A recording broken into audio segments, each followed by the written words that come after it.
અમદાવાદનો ઓઢવ વિસ્તાર કે જ્યાં 3 યુવકો પર એક કેમિકલ ફેંકવામાં આવ્યું હતું, જેમાંથી એક વ્યક્તિનું મોત થયું હતું, જ્યારે અન્ય 2 યુવક ગંભીર રીતે ઇજાગ્રસ્ત થયા હતા। ત્યારે પોલીસે ચંદુ શિહોર નામના આરોપીની ધરપકડ કરી છે। આરોપી ચંદુ અને મૃતક વચ્ચે કામ બાબતે ઝઘડો થયો હતો, જેની અદાવત રાખી આરોપી ચંદુએ ફેક્ટરીમાં ઉપયોગમાં લેવાતા નાઇટ્રિક એસિડ ફેંક્યું હતું, જેમાં મૂળ રાજસ્થાનના શ્રવણ ગઢવી નામના 33 વર્ષીય યુવકનું મોત થયું હતું।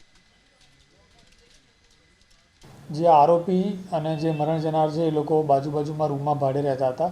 એ દરમિયાન તે લોકો અવારનવાર બોલચાલ થતી હતી, તેમજ કોઈ બાબતે એ લોકોને ઝઘડા થતા રહેતા, જેનું ખાર રાખીને જે મરણ જનાર છે શ્રવણ, તેણે જે આરોપી છે એને જે બનાવ બન્યો એના 2 દિવસ પહેલાં એક લાફો મારેલો હતો અને એને ઘરમાં આવીને એને માર મારેલો હતો, જેનો ખાર રાખીને જે આરોપી છે એણે જે પોતે કડિયા કામ કરે છે અને એ જે ટાઇલ્સમાં સાફ કરવા માટે એ લોકો જે એસિડ વાપરતા હતા એ એસિડ રાત્રે પોતાની તપેલીમાં લઈને આના ઉપર નાખીને પોતે ભાગી ચૂકેલો હતો। રાત્રે જ્યારે આ લોકો ઊંઘતા હતા 3 જણા અને પોતાની રૂમનો ઉનાળો હોવાથી દરવાજો ખુલ્લો રાખીને ઊંઘતા હતા, એ દરમિયાન એ લોકોએ એણે રૂમમાં જઈને એસિડ ફેંક્યું હતું।